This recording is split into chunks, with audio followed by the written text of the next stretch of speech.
So the theme for our month is spiritual living through transformation and evolution. And today the talk is passing over past precedent. As many of you probably know, we're in a big holiday time for both the Jewish religion and the Christian religion. Today is Palm Sunday in Christianity, and tomorrow starts Passover in Judaism. And Passover is they're both huge holidays. And it's our Holy Week, I shouldn't say our Holy Week, but I was raised Christian, so I understand that tradition a little bit more than I did, although I did go to a Jewish school when I was growing up. So they have a Seder dinner on Passover. Has anyone ever been to a Seder dinner? Oh, look at you! Oh, that's great. We have to do one here. So what Passover is what it's celebrating is the Jews' escape from Egypt. Metaphysically, what it means is Egypt in Hebrew actually means tight space. So the space has gotten too constricted. It's time to leave. It's time to break free from bondage. What's interesting in this idea of freedom is that even Ernest Holmes, who is the founder of Centers for Spiritual Living, the very first chapter, I think even on the first page of the first chapter, he declares we are not meant to be in bondage. We are meant to be free. That this is a huge concept in spirituality, is that we're on a journey about becoming free, and that any place where we feel constricted or limited is a place where we still haven't broken free to our true and infinite self. That in fact, one person defines, a Hindu teacher I know defines, there's so many different definitions of spirituality, and he only had one simple definition, is your heart's open to infinity. And any place where we're constricting, we're a little bit imprisoned. We're still on this journey of awakening into infinity. Last week I was talking about with Sri Aurobindo that the Gnostic self is about our growth and our expansion is allowing the entire cosmos, bringing the entire cosmos into our being. So we're not just bringing our families or our friends or our culture or our country, and not just even our planet, but the entire cosmos of all time and space. And that's when we fully are realized beings, is when we bring the entire cosmos into our awareness. So we are on a journey of freedom. And then we also are in Holy Week, and we know that story, which we'll talk a little bit about more next week on Easter, is about freedom. It's about knowing that no amount of torture, no death could ever limit who we are. We are always who we are no matter what. We are always in this free state, and that whatever our conditions and circumstances of the world, we're free. We can be love. We can choose to be all of these things. So I was thinking about this idea of freedom.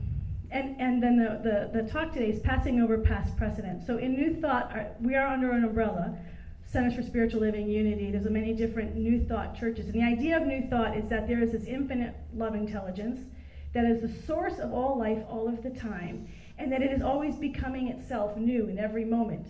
And so as we listen to it, and we're not acting out of our own habit patterns, but we allow this new idea to come through, then we're creating new life.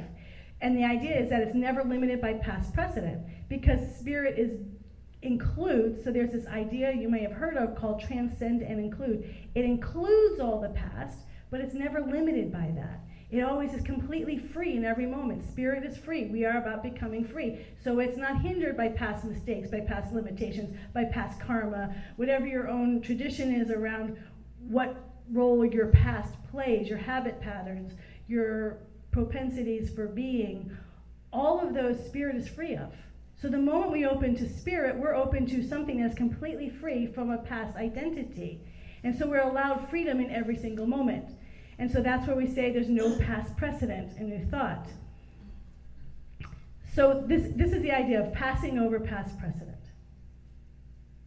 And I was being with how I wanted to, with both Passover and Palm Sunday and Holy Week, where I wanted to go with it. And I think I went in the fairly obvious direction of I want to talk about Groundhog Day.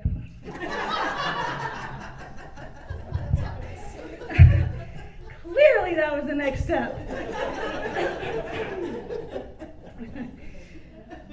But in fact, it really, as I was being with this idea of freedom and habit patterns and breaking free, there's no better movie that really explores this idea than Groundhog Day. And so like Groundhog Day, I'm sure many of you have heard talks about Groundhog Day or read books about it because it's so perfect, we're just going to return to it. What can we learn from Groundhog Day and breaking free in our own lives? So one of the things that's always fascinating is Phil, the main character, Bill Murray's character. He starts the day by dismissing it. He already had this day. He's done, even if he thought it was cute the first time, this is his 4th time doing Groundhog Day, covering it. He's a weatherman. And so he's done it, been there, done that, and he's already dismissed that day. That day almost doesn't even exist for him. He's going to go through the motions, and he's already thinking about what's happening the next day. So the day that he dismisses is almost irrelevant. And so then the question is, do we have days like that? I certainly know and that I've had days where been there, done that. Been there. You have that feeling, I've done this. Here we are, same old, same old. And when we get into that same old, it's like we've done this 1,000 times. We're on automatic pilot. We're not excited by that day. We're not excited by the prospects of that day because we've done it so many times before. And I hear this with. Excuse me, and then when we're dealing with different issues in our life, I've already dealt with this issue. Here I am dealing with it again. So there's, in many ways, been there, done that, or I thought I was done with this, but here it is again. So this repetition, we've all experienced it. And so this day that he's dismissed as being sort of irrelevant almost, and has really nothing to do with how he's perceiving his life, that's the day he's reliving over and over. Because the habit patterns that we may not like or just are so familiar to us that they seem irrelevant are still there because they're so familiar, they're relevant. Because we know them so well, because we've done it 1,000,000 times, we know that. So it's interesting what his journey of breaking free, how that looks. So when he wakes up to the realization that he's not only been there, done that, but he's going to have to keep doing that and doing that. He says, well, I'm just going to have fun, and I have no consequences because I'm just going to go back to who I am. And this is a really important thing for us to understand about who we are. I've shared this once before. I once was doing the meditation inquiry, who am I? And I was saying it over and over, who am I, for weeks, just who am I? I wasn't trying to answer it with my mind, just being in the question. Being in a question is a wonderful, expansive practice. And I was walking down the hallway, and suddenly I was outside of my body, and I was looking at myself, and I just saw that all I was habit patterns. That's who I was. That's what makes up Harriet, are these habit patterns that I've identified as me my whole life. And that's the beingness. And so one of the metaphors that a spiritual teacher uses is, the vinyl records, and there's the songs, you have the groove. Well, we all have like a groove that we're in, our habit patterns, who we are. We're the song that's playing, and we know it. It's so familiar. This is my song. I know it. I know it in every cell of my body. I know this song. And it's a deep groove, and it's hard to get out of that groove into the next song. Or if you want to expand it, because we've all been on this journey long enough, that I think many of us have gone to another song, we might just be tired of the album. We want a whole other album, thank you. We want to take that, where's Patty, the quantum leap. We want to take a quantum leap to a whole other album, because I played this album over and over and over. So we might have multiple grooves that we've created in our longer life. And it's transcend and include. We include all these. We don't want to go to another album and just forget our other album. We like it, but we want something completely new and different. But what he finds is that there's no consequences. He just keeps coming back to his beingness.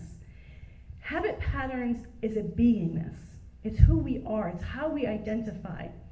And this becomes even more interesting. So he can't even be bad. Like, he does bad a couple times, gets thrown into jail, but he just ends up being the weather guy. He's just not a bad guy, so he doesn't develop a new groove very easily. He just still is himself.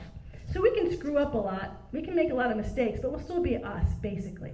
We're basically who we are. So there's a nice part of that. There's a nice part where I can make mistakes and still be me. So now he's waking up. He's becoming conscious. Oh, I'm conscious. I'm in this life. I can now start creating what I want because I know what's happening. I know that I'm repeating. So he now is using the law. He is now using stage 2. So the first stage is to me, like this is happening to me, what the heck is going on? These are 4 stages of consciousness. To me is the first stage. By me is the second stage, and this is where I can start creating my reality. So he starts learning stuff, and from what he's learning, he's making new things happen. So he really likes this pretty woman, and he's getting to know her every day, repetition of day after day. He's getting to know her, and he gets what he wants from her. And he finds that he can get all these different things, and this is he can make his day a little bit better than the first time he lived it, because now he knows how to manipulate it. He knows how to get what he wants. And that's exciting, there's fun, it's playful. But he came across that time where he just hit a wall. And that happens to all of us. So he liked this one girl, got what he wanted, but he had this deep down attraction to his producer. And I think we all know who've seen the movie that it was a genuine attraction, but he had all these layers of all the blocks. So then he's doing all this stuff to get her to like him, and he gets always to a certain place, but he just can't get past to a real authentic connection. So he's doing a lot to get to know her. He's impressing her with, if he's nice to other people, he's doing it to impress her, all to get something from her. And it works up to a point, and then he hits a wall. And this is what happens on our journey, that we can use this law to create what we want to a certain point, and then we hit a wall where it just isn't working anymore. We're not fully getting what we want. There's still something missing. There's still a longing that isn't being met by getting everything that we want. And that's what happens to him. And what developmentalists tell us is that anytime we go through a stage of development transition, it's like an earthquake. It doesn't happen smoothly. That our life, we get disoriented, our reality, we don't know what's going on. And so what happens to him, and we see these different stages where he doesn't know how, he's trying to shift of how to be in this reality. So now he knows that he can do all these things, but only to a point does it work. And he goes into a depression. He's in so much pain because no matter how much he tries to shift and fix the world out there, he still can't get what he wants. He still can't get free from this day, first of all. And even if he could get what he still can't get the genuine connection that he's looking for with Rita.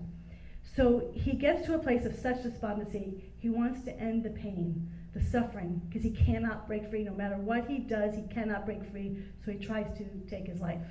And for those of you who know, he tries it many different ways. And he never can do it. And to me, this is a really deep part of the movie. Because what it's saying is that even death, we're still going to be who we are. That so many people, when they're the desire or the intention, and many of us may know people who have taken their lives, you may have thought it yourself, and it's people are in incredible pain when we're in that place. And behind that is when this is over, that pain will be gone.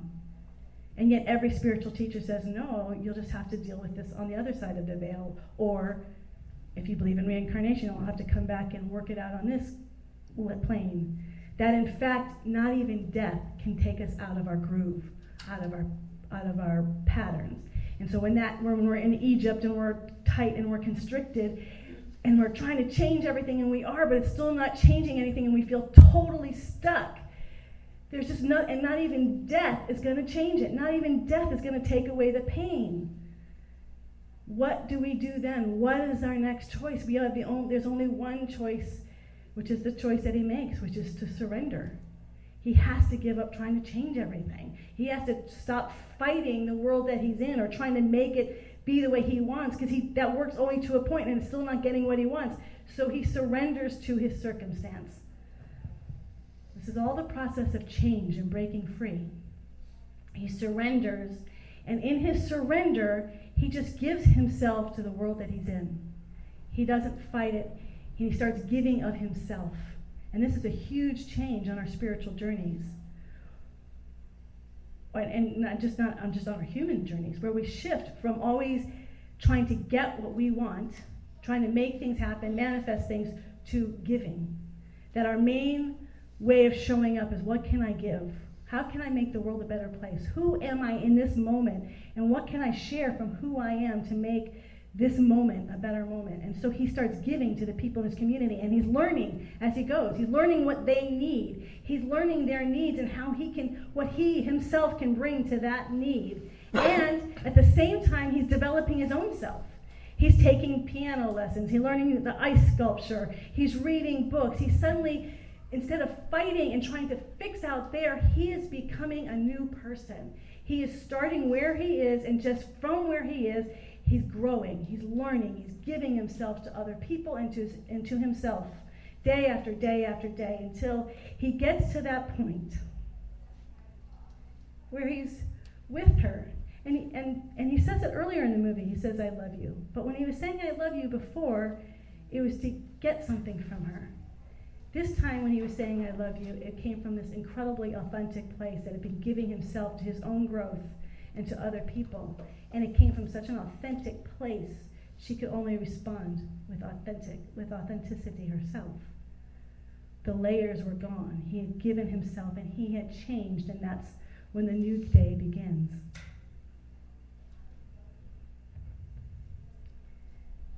The shift there, what that is teaching us and reminding us, is that the shift, when we want change, we say, change your thinking, change your life. We heard the reading today, it was great. We'll just have new thoughts. But it's not that easy. You know, the story of Passover is only the beginning of the freedom. They don't reach the promised land for another 40 years. Lifetimes in Hinduism, it takes lifetime to break free. That this is a long journey that takes time. Even if we have an expansion that's quick, it's usually just in one area. But to really, what did I say at the beginning? We're letting the cosmos in. We don't just want one album, we want another album. And it could be a totally different album, but we have to expand into a whole other world. We have someone like a Mozart who's a genius musically, but he didn't understand the world at all. He couldn't operate in the world. He hadn't integrated, he wasn't fully evolved yet. Even though we could say musically he was fully evolved, he wasn't fully involved in his entire being. He didn't know how to do relationships. He didn't know how to do money. He was completely lost in the world. There was still a lot of growth for him to go under or to transform. And the idea is that it's not about getting, it's about becoming. The shift that Bill Murray's character Phil had to make was, at first he was trying to get everything and fix everything and make it all better out there, and that's how the change was going to happen. But the change didn't happen until he became a different person, and that takes time. I've never heard a single spiritual teacher, even spiritual teachers who I know, I was talking about Reverend Michael, how he had a huge expansion, the quantum leap. That happens very rarely, where someone just has this leap into enlightenment. But then he had to integrate it all, and that's taken him decades, and he talks about how hard it's been.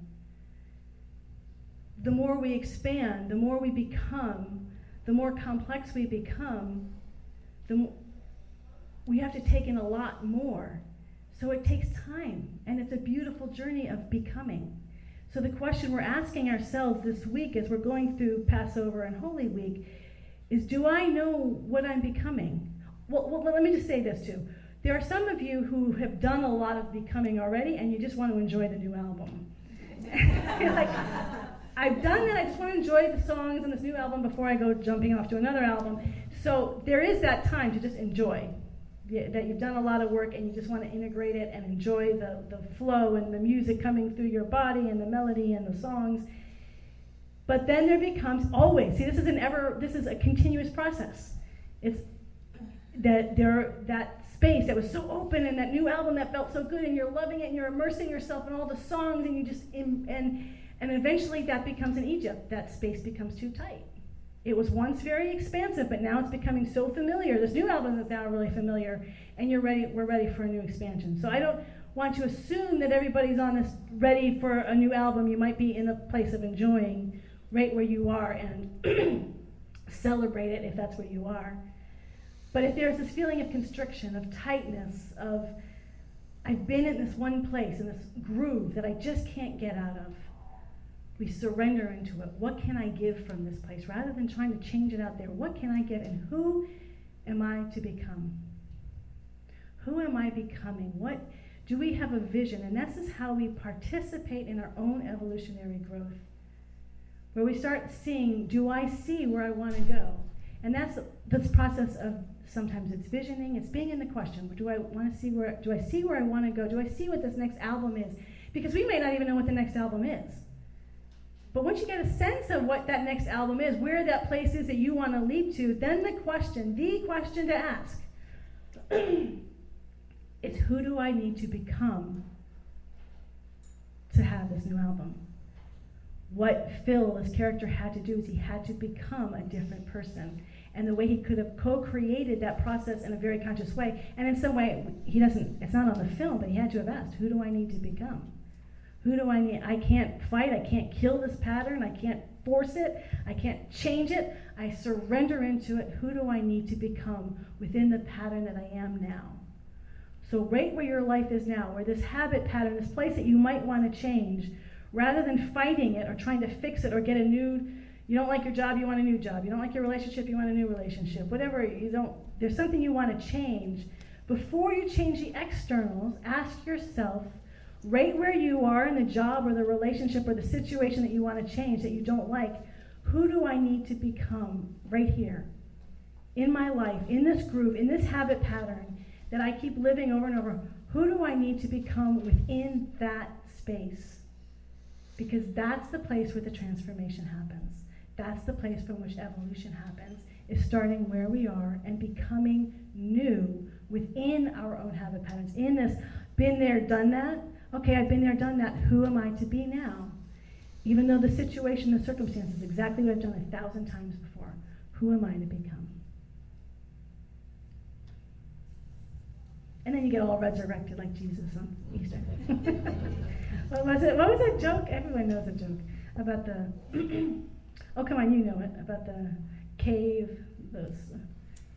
It relates to Groundhog Day, actually. I know. It does. It's a little child said it. They asked him what Easter was, and he says it was the time when Jesus died, and they put him in the tombstone, and they rolled the big stone over. And then what they did is Jesus rose from the dead and rolled the stone out, and if he saw a shadow, there was 6 more weeks of winter. It all works together.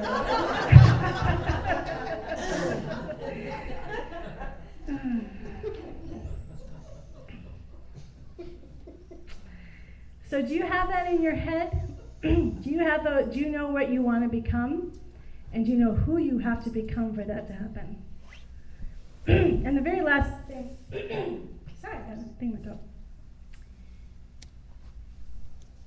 And this isn't a big point, but even when I ask questions here on Sundays, and I say, well, we're going to be with this question in a week, I think one thing I've noticed as a habit pattern is waiting. I'll start asking that question when I get home today, or I'll ask that question tomorrow morning when I'm back in my routine. Start asking it now.